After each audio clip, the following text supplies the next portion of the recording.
Hola, soy Carlos Alberto Patiño Villa y este es el debate de la ciencia. Uno de los aspectos más importantes en la vida contemporánea de todos los países, en el mundo, de todas las sociedades contemporáneas, es la vida urbana y lo hemos abordado en diversos capítulos con distintos invitados. Hemos hablado de temas de movilidad, de temas de ordenamiento, pero hoy haremos un enfoque específico con un invitado muy especial y este enfoque tiene que ver a partir del desarrollo de planes de ordenamiento territorial, a partir de la concepción de la ciudad, a partir de cómo se crean planes de ordenamiento de una ciudad y sobre todo planes a futuro, y cómo se ha hecho esto en el caso de Colombia, de una ciudad específica de Medellín, y cómo se hace además desde el contexto de la segunda mitad del siglo XIX y el impacto que ha tenido en la vida no solo de Medellín, sino en el país. Para poder entender además cómo se ha dado este asunto en términos de relación con las ciudades europeas, con la planificación, con el debate político nacional y cómo llegamos a uno de los problemas más importantes de hoy, el del gobierno urbano, conversaremos con Alberto Castrillón. Alberto Castrillón Aldana, historiador de las ciencias. Doctor en Historia de las Ciencias y magíster en Historia Social de las Ciencias e Historia de la Biogeografía en la Escuela de Estudios Superiores en Ciencias Sociales en París, Francia. Es historiador de la Universidad Nacional de Colombia y actualmente se desempeña como decano de la Facultad de Ciencias Humanas y Económicas en la misma universidad. Fue director de programa Promoción del Libro y de la Lectura de la UNESCO en Francia y se ha desempeñado como docente e investigador de la Universidad del Valle en Cali, Colombia. En 1995 obtuvo el reconocimiento de Magna Cum Laude en el doctorado en Historia de las Ciencias en la Escuela de Estudios Superiores en Ciencias Sociales.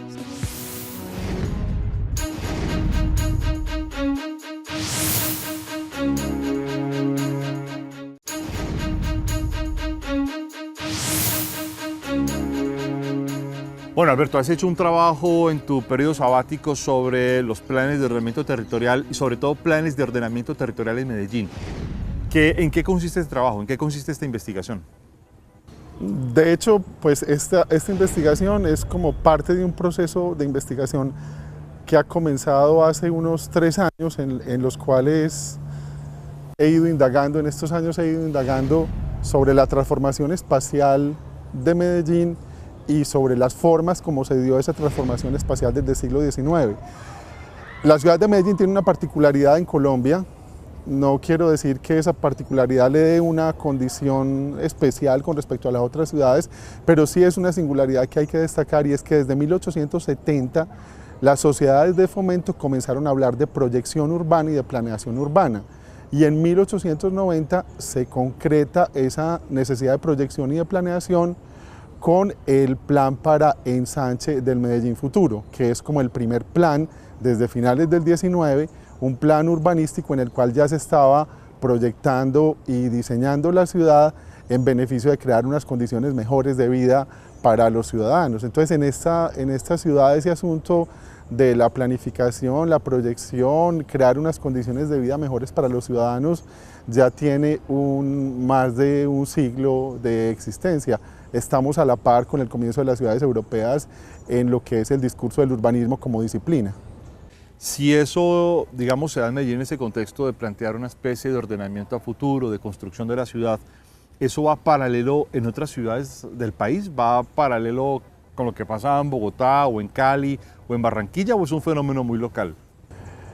Yo tengo la impresión de que con respecto a la periodicidad es un fenómeno local, sobre todo que establece como una cierta primacía de esta ciudad, pero como de todos es sabido, yo creo que como tú sabes también, Carlos, nuestro déficit en historia de las ciudades es tan fuerte. Yo creo que habría que hacer mucha más historia de las ciudades para poder dar cuenta del momento en el cual empiezan esos discursos de la planeación y del urbanismo en otras ciudades. Por las indagaciones que tenemos como grupo de investigación, parece que ese discurso comienza muy temprano en Medellín, más temprano que en otras ciudades, pero hay que colmar el déficit de historia de las ciudades para poder realmente saber eso con certeza. O sea, no hay un criterio para uno decir es un fenómeno local o es un fenómeno paralelo en el país. No hay Todavía no hay un criterio un grupo certero de información, una masa de información. No, porque tenemos que fomentar la historia de las ciudades con criterio plural, no solamente con criterio arquitectónico o con criterio físico-espacial o con descripciones turísticas de los espacios urbanos, sino hay que fomentar una historia de las ciudades que tengan que ver con dinámicas sociales, con procesos poblacionales, con manejo del gobierno, con políticas públicas, construcción de políticas públicas adecuadas o no adecuadas, una historia que dé cuenta de una manera plural de todo lo que es el funcionamiento complejo de una ciudad. ¿Por qué existe ese déficit de historia urbana, de política urbana en sentido más amplio de lo que sucede o lo que se puede hacer en Colombia? Yo creo que hasta ahora la consideración que ha existido sobre las investigaciones de los espacios urbanos han permitido que prime un cierto tipo de saberes que son los saberes de los constructores, de los ingenieros o de los arquitectos, o en general también de la gente que se ocupa de los servicios públicos en las ciudades. Y para ellos el asunto del urbano se resuelve sin descalificar su saber. Es un saber muy importante y es un saber técnico decisivo para el funcionamiento de las ciudades, pero es un saber que tiene como objetivo resolver problemas específicos que muchas veces no ven los contextos o no ven las complejidades en las cuales se inscriben esos problemas específicos. Y entonces ellos nunca utilizan el saber histórico para comprender la ciudad en su dimensión completa, en su dimensión global, en su dimensión plural, en su dimensión política, en su dimensión social, en su dimensión cultural. Y entonces la historia de las ciudades ha estado ajena de las preocupaciones de aquellos que han tenido el derecho social, el derecho académico de preocuparse por las ciudades. Yo creo que ahora nos estamos dando cuenta en las ciencias humanas y sociales, en las ciencias económicas, en las investigaciones políticas, que es necesario que nosotros nos ocupemos del espacio, porque el espacio da un coeficiente de explicación de las dinámicas humanas absolutamente decisivo, y entonces yo creo que esa situación está comenzando a cambiar. Hay un proceso de transformación de esa situación. Con todo esto que nos has respondido, ¿dirías que hay una especie de secuestro del tema del urbanismo, de lo urbano, por parte de una versión muy técnica del urbanismo? Sí, yo creo que ese es el elemento fundamental del déficit de conocimiento que tenemos del funcionamiento real e histórico de las ciudades. Porque hemos tenido una versión de las ciudades físico-espacial, una versión de las ciudades técnico-constructiva, pero la versión de las ciudades en relación a la historia de las formas de gobierno, en relación a los éxitos o los fracasos de la planeación, en relación a dinámicas sociales, por ejemplo, las dinámicas sociales de la pobreza y de la riqueza, las dinámicas sociales de la violencia, de la pacificación de los lugares. Todas esas dinámicas sociales que están muy ancladas en procesos urbanos en Colombia, por ahora no las conocemos de manera certera, o las conocemos, muchos asuntos de violencia los conocemos. Muy intuitivamente o muy, digamos, por informaciones parciales o análisis parciales. Claro.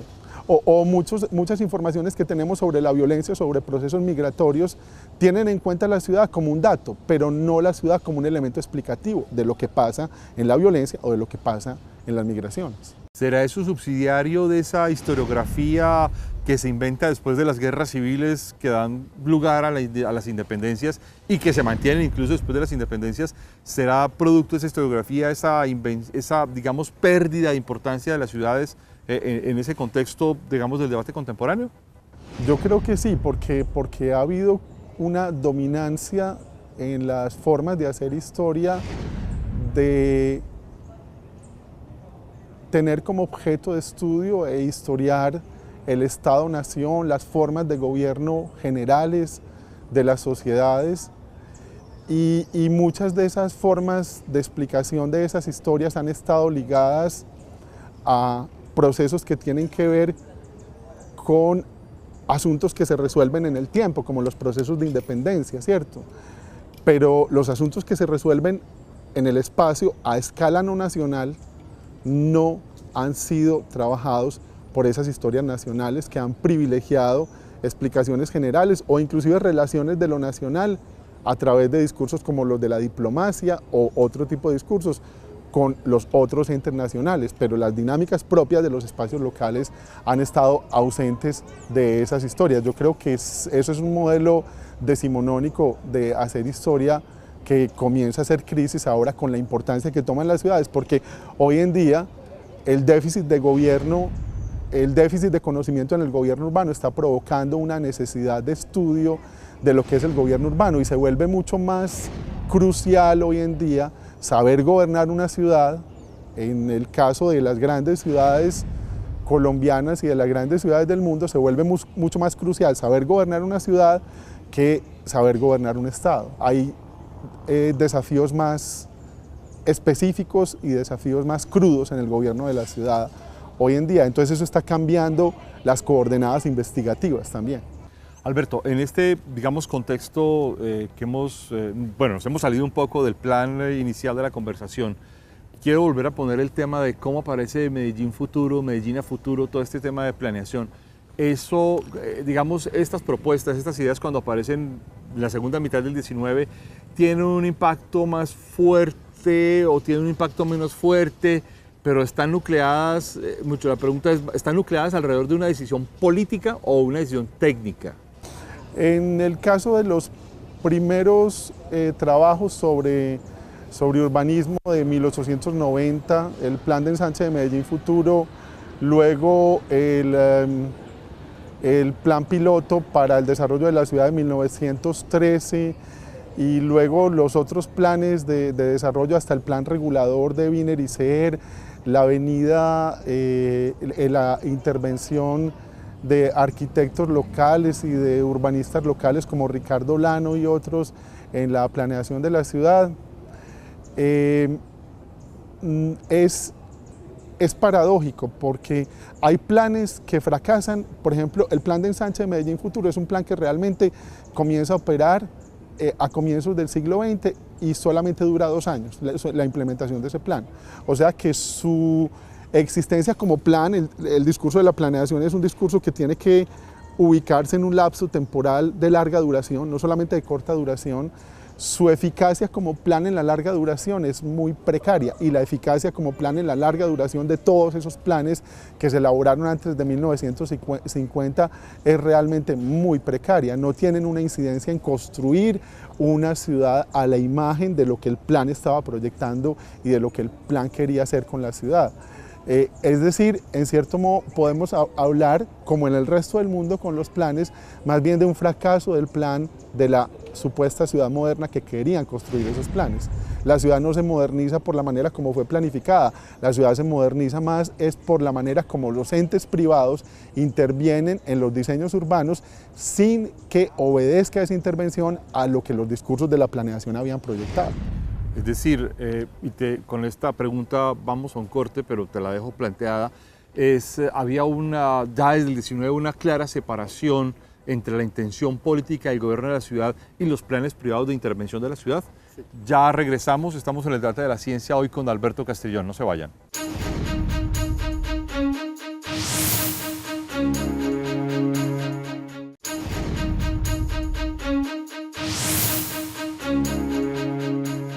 Alberto, hace un momento te dejé con una pregunta y es, ¿tiene un papel más destacado a la hora de imprimir un sello sobre la ciudad la iniciativa privada que la decisión pública, política de gobernar la ciudad? Yo creo que en Colombia ese es un acontecimiento que hay que subrayar y hay que ponderar. Los sistemas que estructuran realmente las ciudades colombianas son sistemas donde lo público no es que desaparezca, no es que no tenga una función, pero donde lo privado y la iniciativa particular es demasiado decisiva en la conformación de la forma urbana, de los funcionamientos urbanos, de las dinámicas sociales y de dinámicas tan específicas como las dinámicas barriales. O sea, en Colombia la acción privada, la acción particular, la acción de los entes económicos, de los gremios económicos, la acción de la sociedad pobre, la acción de la sociedad rica, la acción de los migrantes es decisiva en la conformación de la morfología urbana y de las dinámicas sociales que funcionan dentro de esas formas urbanas que se constituyen. Entonces aquí hay que hacer un estudio muy específico. Hay que tener en cuenta una historia institucional de lo que ha sido nuestras formas de construir la planeación urbana y las distintas formas de regulación. Medellín en los años 50 trajo a dos planeadores famosos, a dos urbanistas famosos en la planeación urbana, a Wiener y Serre, para construir... En la década de 1950. Para hacer todo el plan regulador de la ciudad. Y fue un plan regulador que en cierto modo fue eficaz en distribuir una ciudad y en construir esa idea de ciudad funcionalista moderna, ¿cierto? Pero luego, ya de hecho se había dado, por ejemplo, un plan en la década de 1930 y 1940, cuando se produjo este plan de modernización que hace otro urbanista también extranjero. Pedronel Gómez había intervenido, también vino el austríaco Karl Brunner a hacer un plan de intervención regulador, un plan piloto regulador de la ciudad de Medellín, Karl Brunner.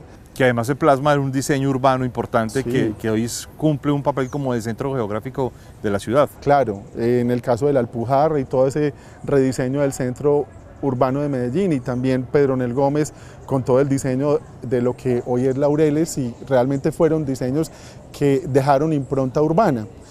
Pero las dinámicas sociales de la ciudad, la morfología de la ciudad como sistema estructurado y estructurante, sobrepasó lo que esos planes proyectaron y lo que esos planes terminaron haciendo. Entonces, cuando uno quiere dar cuenta de realmente cómo funciona toda la ciudad, por ejemplo, hay algo que es fehaciente, que hace muy visible esa relación entre plan, fracaso del plan y funcionamiento exitoso del plan. Es toda la discusión que hay desde finales del 19 sobre el perímetro urbano, hasta dónde va la ciudad. Y esa discusión sobre el perímetro urbano, que era para hacer una ciudad compacta, mucho más fácil de controlar en temas de seguridad, de producción, de funcionamientos sociales, esa ciudad compacta todo el tiempo se está desbaratando hacia una ciudad más amplia, más amplia, más amplia. Y la discusión es: corten los servicios públicos para que la gente no pueda habitar esos espacios. Y las empresas de servicios públicos, en últimas, tenían que llegar a satisfacer las necesidades de esa gente que se ubicaba por fuera del perímetro urbano, y el perímetro urbano se terminaba ensanchando. Y esa fue la historia de una ciudad que fue creciendo, a pesar de que los planes decían compactemos, densifiquemos, compactemos, densifiquemos. La ciudad no se pudo compactar y no se pudo densificar.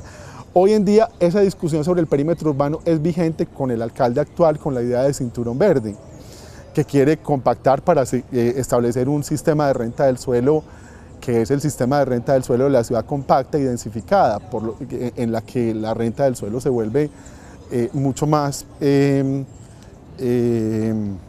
crucial para los ingresos fiscales del municipio. Claro, y crucial también para los intereses privados que intervienen en el manejo de esa renta del suelo de una manera inmediata, digámoslo así, en recuperar esa renta del suelo de una manera inmediata. Pero de todas maneras, aunque se proponga cinturón verde, aunque se proponga la ciudad compacta, la ciudad histórica, colonial, que es la ciudad oriente-occidente, Santa Fe de Antioquia, Marinilla, Río Negro, ¿cierto? Esa ciudad se sigue expandiendo. Hay un proceso de expansión de esa ciudad, hay un proceso de expansión de Medellín hacia el occidente absolutamente impresionante, de Robledo hacia arriba, y hay un proceso de expansión de Medellín hacia Las Palmas, La Sebastiana y Río Negro y Llano Grande, absolutamente impresionante e imparable.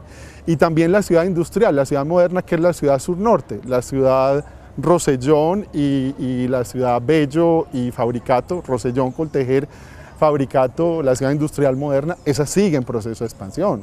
O sea, el metro se acaba de expandir con 2 estaciones nuevas hacia Sabaneta y hacia Itagüí, ¿cierto? Y ese proceso de expansión continúa. En el norte hicieron un centro comercial que ha creado unas dinámicas urbanas y sociales, el centro comercial Puerta del Norte, y hay una actividad de construcción y una actividad de dinámicas comerciales en el norte que son insoslayables, ¿cierto? Entonces, esa discusión sobre el perímetro urbano siempre se ha querido regular, pero ha habido un fracaso porque las lógicas globales conducen a que las ciudades sean endless cities, que sean ciudades sin límites, y revienten toda la noción de perímetro urbano, así se conciba como un cinturón verde. Entonces ahí es donde esa tensión entre la planeación, la regulación pública, las dinámicas privadas y particulares, hay que conciliarlas, sobre todo cuando uno quiere dar cuenta del funcionamiento real de una ciudad, porque si uno tiene en cuenta solamente el discurso público, pues va a dar una versión de la ciudad completamente limitada y equivocada. Y si uno tiene en cuenta solamente el privado, pues dará quizá una idea, una imagen de la ciudad más real, yo creo que sí más real, pero que esas realidades muchas veces se construyen por oposición a lo que planea lo público. Entonces, más es real, Alberto, quizás porque no solamente en lo privado están los intereses económicos de los grandes empresarios o los grandes núcleos económicos, sino también los intereses y las manifestaciones de los ciudadanos de a pie. Claro. Porque esto suele ser como que gran parte de la discusión sobre el urbano es una disputa entre el gobierno, entre la política, la condición de lo público y los intereses de los privados que pueden mover capitales o hacer transformaciones, pero los ciudadanos a veces quedan desaparecidos en la discusión del urbano. No, los ciudadanos están ahí y sobre todo los ciudadanos están justamente en el perímetro urbano. Toda la periferia de las ciudades nuestras es una periferia de construcción informal, digámoslo así, de construcción que no se hace bajo autorizaciones legales, o sea, el sistema informal de construcción de la periferia domina el paisaje urbano y crea una cantidad de dinámicas y de sistemas que después el Estado tiene que comenzar a favorecer porque no las puede desconocer. ¿Qué pasa en Medellín? Toda la prolongación de los servicios del metro a través de la conexión de los metrocables es una conexión que ¿a quién sirve? A construcciones informales, a unas formas de construcción que el mismo Estado no ha querido legalizar o no ha podido incluir en sus planes normales de gobierno, pero ya no les puede negar ni los servicios básicos ni los puede dejar de incorporar al sistema de transporte estructural de la ciudad y por eso el metro ha creado el sistema de metrocables. El sistema de metrocables no es solamente un servicio turístico, es un servicio de transporte básico para las poblaciones que viven en la periferia, que forman parte de esos ciudadanos de a pie que tú llamas, ¿cierto? Alberto, una pregunta sobre una contradicción fundamental en Medellín. Es muy sorprendente, por lo menos por los datos que tenemos hasta ahora, quizás más adelante podamos tener una información, como decías al comienzo de esta conversación, que permita mirar qué ha pasado en otras ciudades o qué pasa en la segunda mitad del 19 frente a la planeación urbana, frente a la concepción de los centros ciudadanos, de los centros urbanos, etcétera. Pero en Medellín es muy contradictorio, digamos, un elemento. Hay una historia de planeación ya muy larga, de más de un siglo, casi un siglo y medio de planeación, de concepción de la ciudad, de crear planes de ordenamiento, de uso del territorio, de proyección del territorio, de desidentificación no. Paralelo, Medellín se ha caracterizado en la historia de Colombia, en la historia nacional, por ser un área urbana pujante en términos económicos. Gran parte de la industrialización proviene de esta misma zona. Todo el asunto además de la economía minera durante el siglo XIX y la recolección de los ingresos mineros fueron fundamentales. E incluso, aunque se participó en guerras civiles en el 19, la afectación de la vida cotidiana y de la economía era bastante limitada, digamos, en el sentido en que no arrasaba como en otras regiones del país, pero había una presencia, digamos, permanente y una voluntad de gobierno urbano fuerte.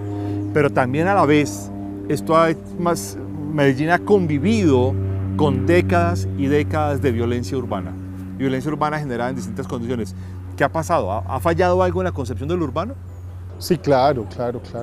Yo creo que ha fallado algo en la concepción del urbano. Pues han fallado muchas cosas en la concepción del urbano, porque esa ciudad funcionalista que se planeó y que se diseñó desde el plan regulador de los años 50 es una ciudad funcionalista que tenía un mapa de realización, y ese mapa de realización incluía ciertas clases sociales y cierto tipo de dinámicas sociales ligadas a ciertas clases sociales. Pero los procesos migratorios que se generan en Colombia a partir de los años 50 con las famosas violencias partidistas y también con lo que tú dices, Medellín no solamente atrae migrantes desplazados por la violencia, sino que Medellín atrae migrantes por el imán económico que es, por los procesos de industrialización fuertes que tiene esta zona, y esos migrantes nunca hay una política de recepción de la migración, cuando esa migración es un elemento constitutivo, se vuelve un elemento constitutivo de un espacio como es el espacio de la ciudad de Medellín. Y entonces Medellín siempre ha mirado eso como un problema irresoluble, como algo que no sabe cómo abordar, y se le impone entonces ese problema como un problema más difícil de abordar, porque ese problema trae violencias, trae inseguridad, repercute luego en todos los espacios urbanos, no solamente donde se instalan esos migrantes, y eso ha sido debido a que no ha sido pensado el espacio urbano como un espacio urbano incluyente, como un espacio urbano que tiene que pensar dinámicas sociales que no son solamente locales, sino nacionales, y que tiene que prepararse para lo que pase no solamente dentro de la ciudad, dentro de un perímetro urbano, sino lo que pase dentro de la nación o dentro del departamento, para saber cómo configura su espacio urbano de una manera flexible. El espacio urbano tiene que ser tan flexible como la sociedad en la que ese espacio urbano se está desarrollando, en la que ese espacio urbano está creciendo. El espacio urbano nunca puede ser una carcasa físico-espacial, por eso no puede ser solamente pensado con criterio arquitectónico, con criterio ingenieril o con criterio constructor, porque las dinámicas sociales, todos sabemos, tienen elementos muy complejos, tienen circulación de dinero, tienen violencia, tienen cultura, tienen relación con otras geografías culturales, ¿cierto? Con lo que pasa en otros mundos, que afecta. Entonces, la comprensión de la ciudad tiene que estar establecida con parámetros plurales, completamente plurales, no solamente con dos ejes, el eje físico-espacial y el eje de servicios, ¿no? Hay muchos otros ejes que hay que tener en cuenta en la comprensión de los fenómenos urbanos, y yo creo que esos ejes los planeadores urbanos los han descuidado. Ahora comienza un replanteamiento con una consideración del espacio como un problema sobre todo social y político, y con un replanteamiento de lo que es el gobierno urbano, en lo que nosotros queremos también tener mucha incidencia. Bien, con esta respuesta vamos a un corte, ya regresamos. Estamos hoy en el Debate de la Ciencia conversando con Alberto Castellón. No se vayan.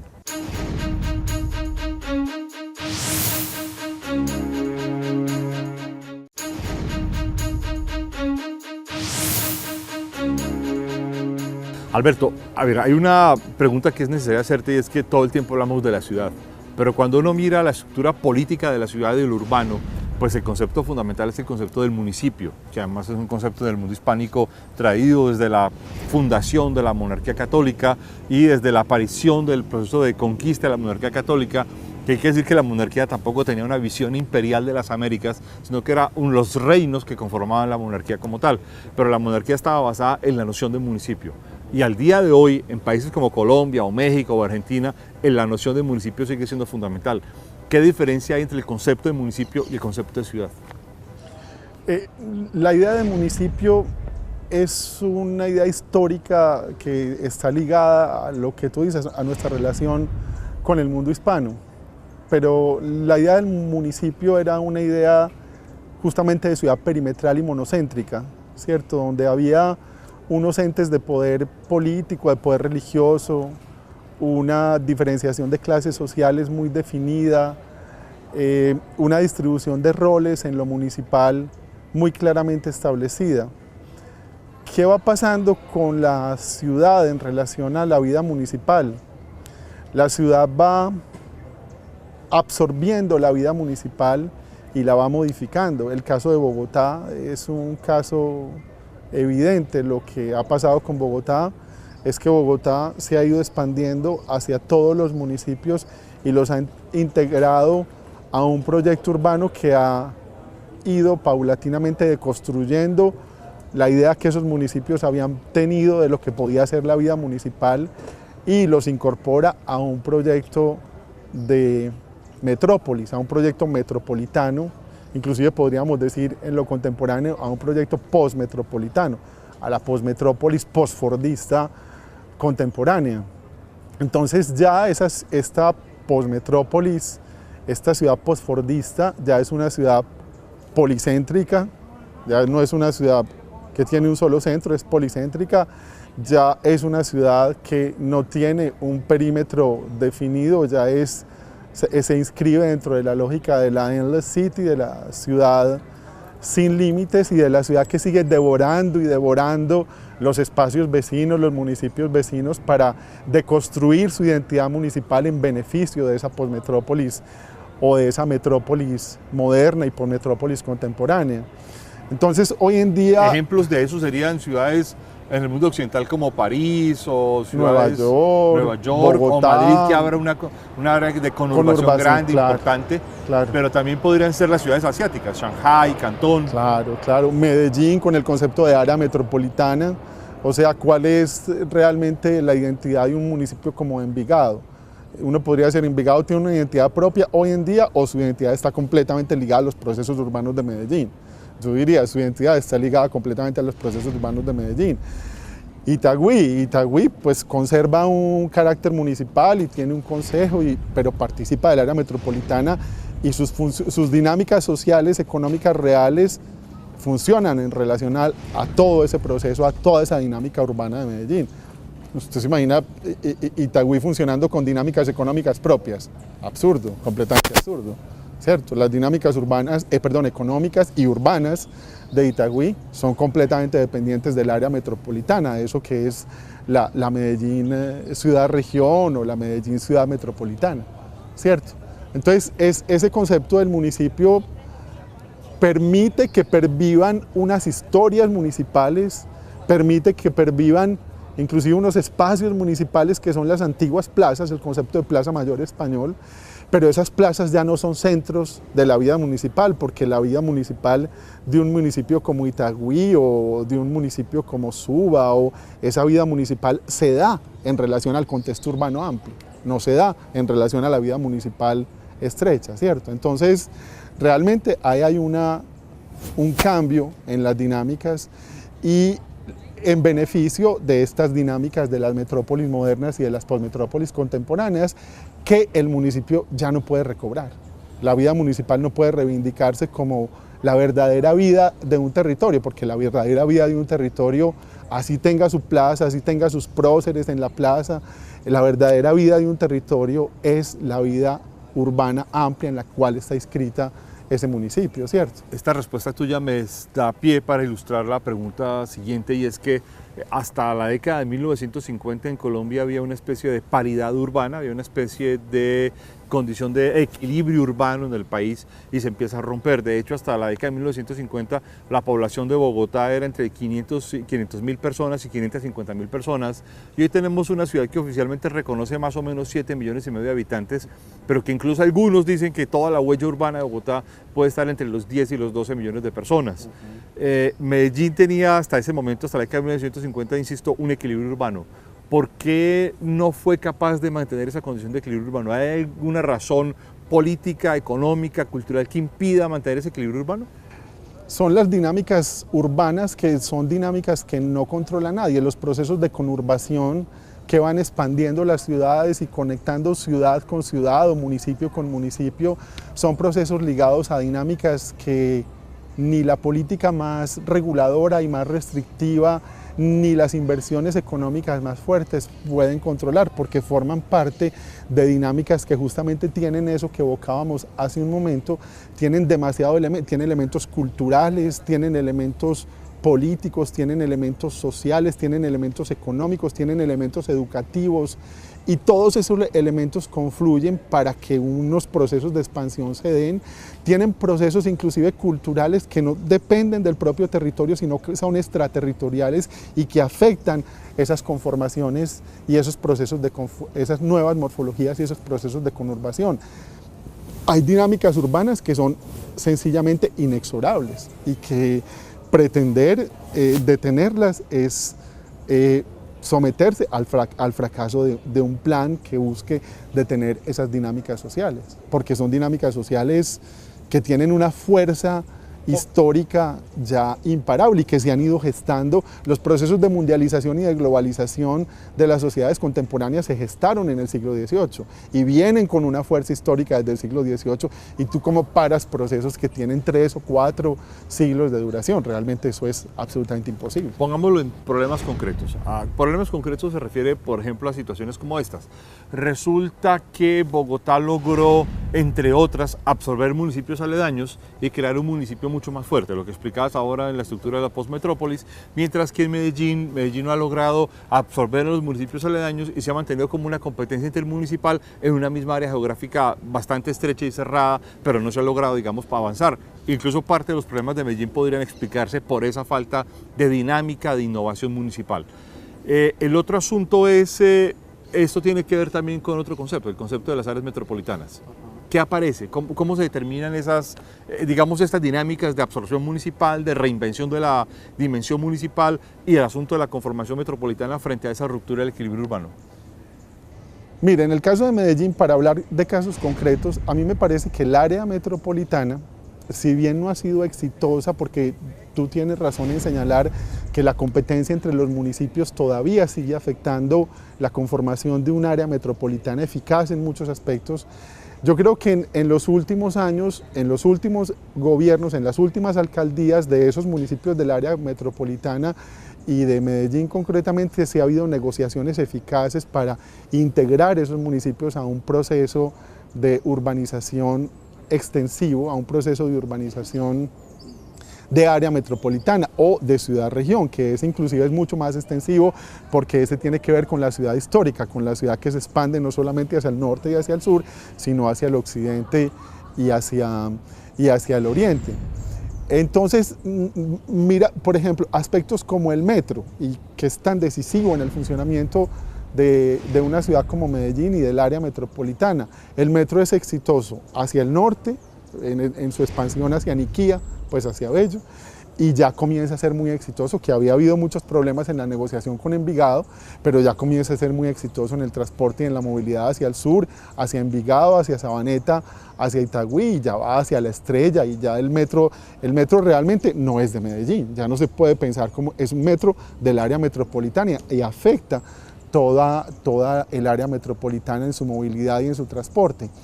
Ahora con el tranvía y con los metrocables ya hay una consideración mucho más amplia de lo que es el problema de movilidad de la ciudad, porque es un problema de movilidad que no se puede tratar solamente en el área urbana de Medellín, sino que se tiene que tratar en esa ciudad amplia del sistema administrativo del área metropolitana. Entonces, aunque tienes toda la razón, los alcaldes de esta área metropolitana siguen compitiendo en un juego de poderes que afecta el funcionamiento de esa área metropolitana. Esa área metropolitana, por las dinámicas urbanas que impone, funciona porque funciona y se va a imponer como realidad, como la realidad bogotana, se va a imponer como metrópolis y como posmetrópolis. Yo podría asegurar que los procesos de expansión del área metropolitana, norte, sur, oriente, occidente, no los para el cinturón verde. La ciudad compacta es una ciudad que se ha querido definir desde hace mucho tiempo como la ciudad ideal para regular los problemas de seguridad, para regular la inversión, para favorecer la renta del suelo, pero esa ciudad compacta no puede parar la conurbación. De hecho, estamos viendo que no la para, la conurbación se sigue dando, ese proceso expansivo se sigue dando y entonces unas formas de relación más eficaces entre esos municipios se tendrán que ir diseñando en el futuro. Por eso es tan clave el asunto del gobierno urbano. Bien, vamos a nuestro último corte, hoy conversando con Alberto Castellón aquí en el Debate de la Ciencia. Ya regresamos.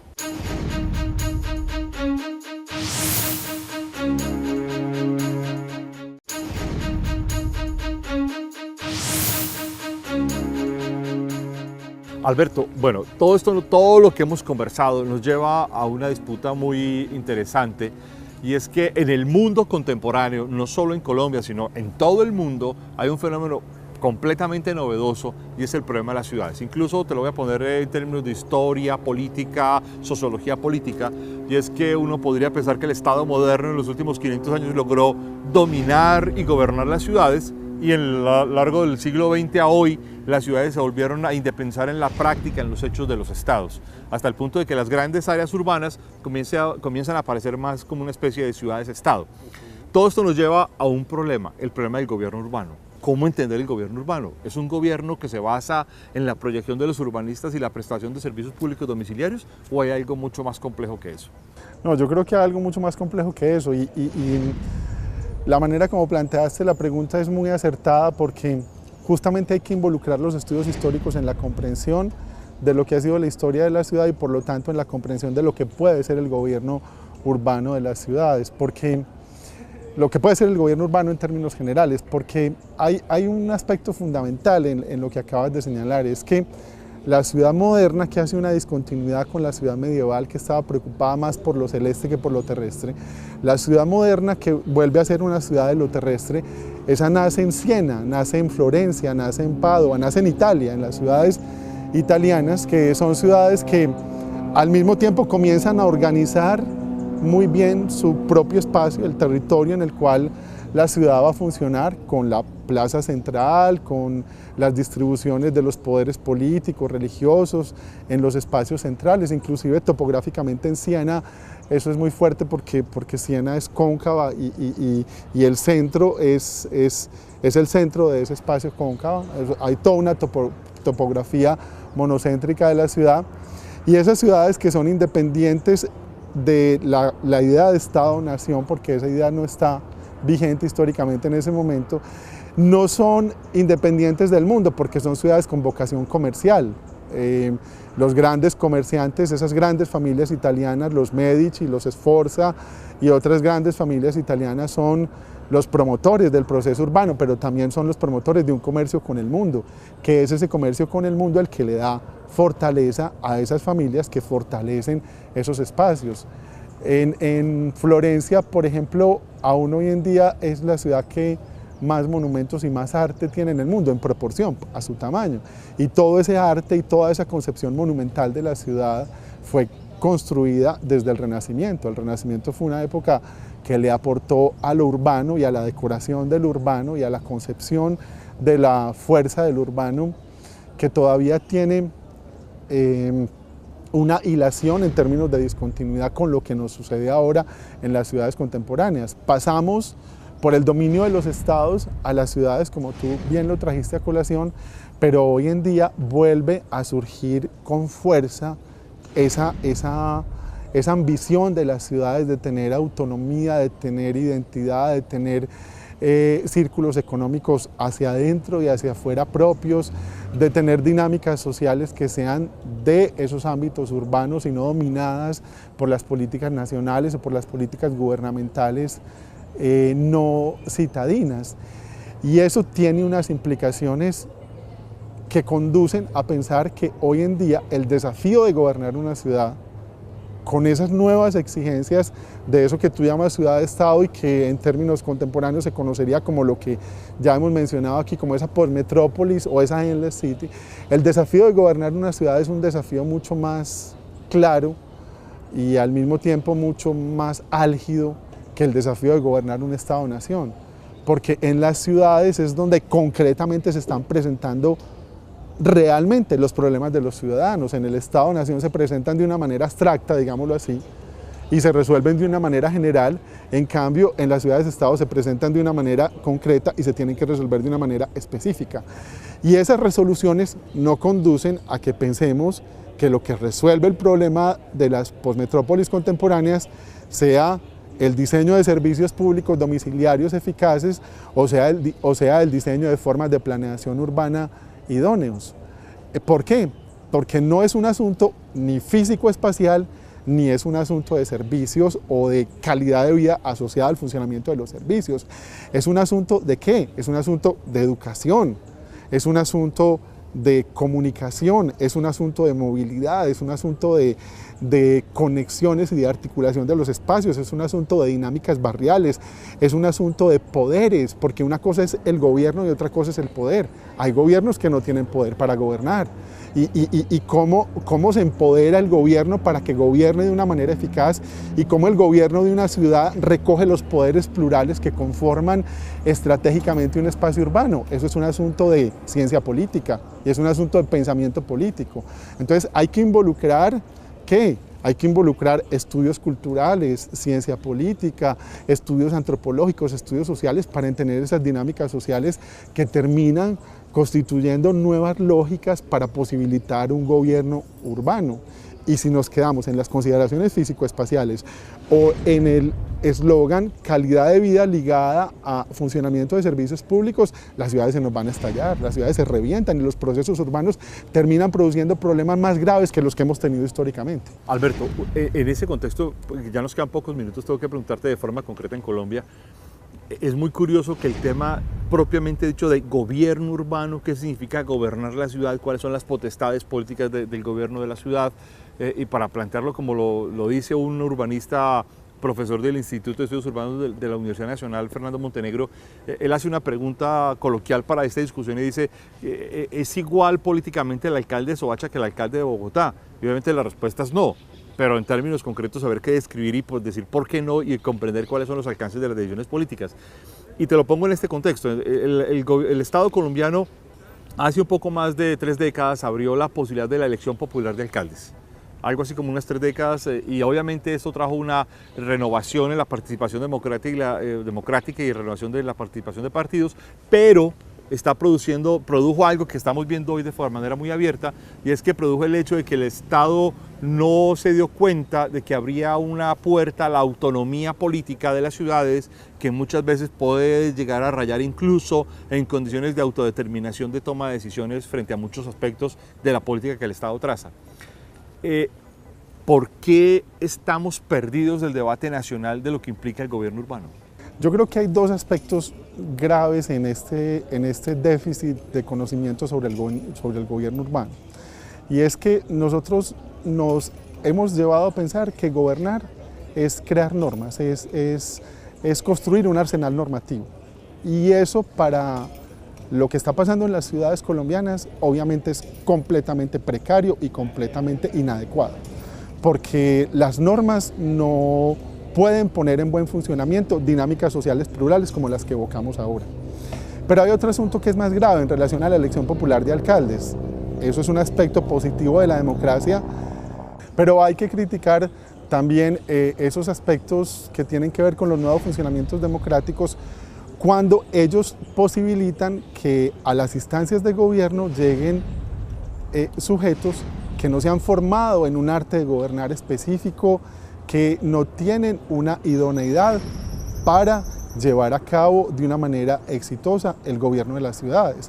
Es que si se nos exige formación para llevar a cabo una tarea técnica, ¿cómo no se nos va a exigir formación idónea o al menos asesorías idóneas para llevar a cabo algo tan complejo como es el gobierno urbano, cuando las ciudades están en unos procesos de transformación que inclusive para los científicos sociales o para todos los científicos se están volviendo unos procesos de transformación hasta difíciles de comprender? No hay suficientes herramientas heurísticas para explicar algunos de los acontecimientos recientes de esa ciudad posmetropolitana, de esa posmetrópolis contemporánea. Entonces, hay un déficit en el gobierno urbano porque no se está sabiendo cómo gobernar.